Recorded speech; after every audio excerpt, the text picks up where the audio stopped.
I said, I said, Menafin. As expected, President Trump and RFK Jr. announced that they had found an association between acetaminophen or Tylenol use in pregnancy and autism. I already made a video explaining all the science behind this, and that is punchline, not true. There is no credible evidence that there is a causative effect between taking acetaminophen in pregnancy and any sort of like neurotypical condition in children. So number one, correlation does not equal causation. Just because two things are associated, it does not mean that one thing caused the other thing. I used the example of shark attacks and ice cream sales. In real life, there was an actual situation back before they really knew what caused polio outbreaks.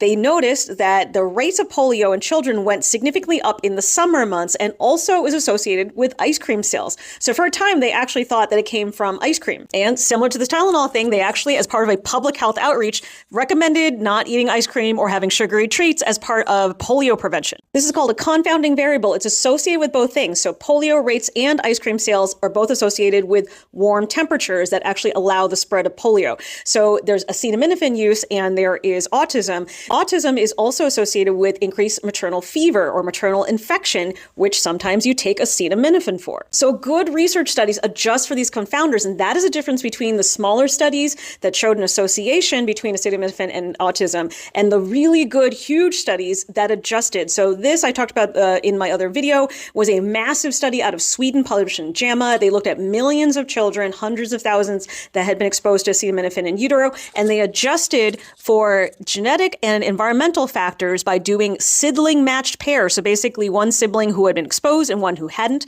And when they did this, there was no further difference in autism rates, showing that it was likely some sort of genetic component, most likely.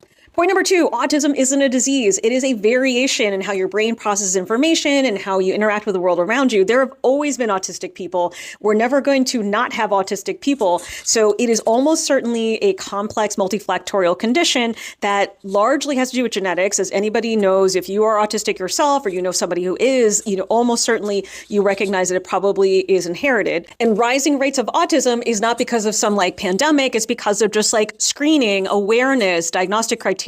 This is why, quote unquote, like there aren't many autistic people who are Amish. It's because like they're not taking their children for neuropsychiatric testing. Point number three, acetaminophen is by far the safest pain relieving medication and fever reducing medication in pregnancy. Other things like NSAIDs have significantly more risk. So the danger of making a press conference like this and telling pregnant women not to take acetaminophen is then they could probably go to CVS and then pick up ibuprofen. They're like, well, I better take this one. It's safer. And that actually does pose risk to their fetus. So for people to make a press conference like this without considering what are the alternatives, what are the other options for people is so dangerous.